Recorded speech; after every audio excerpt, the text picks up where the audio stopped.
こんにちは。今日はこの親父のジムニーをちょっといじろうと思ってちょっと部品買ったんですよ。この辺っすね。ちょっとこんなの買ったんでつけてみたいと思います。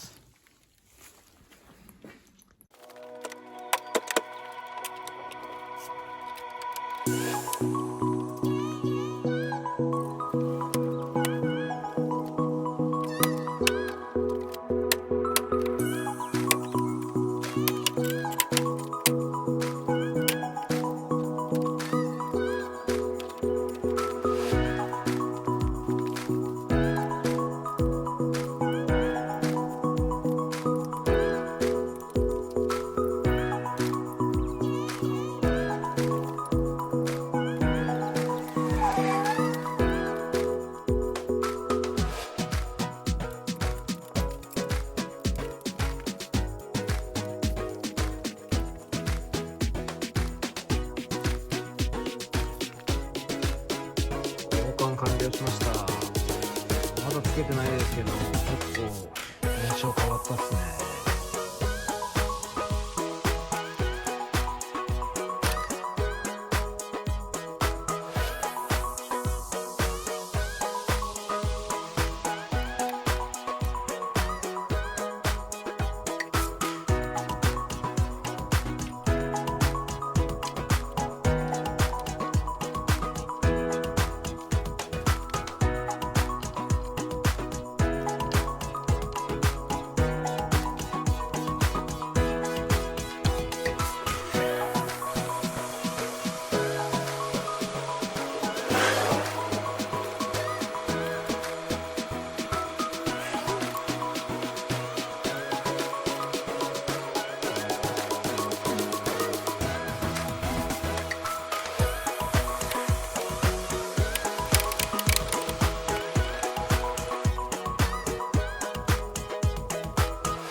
交換完了しました。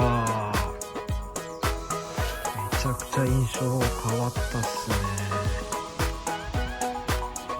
ちょっとやりすぎ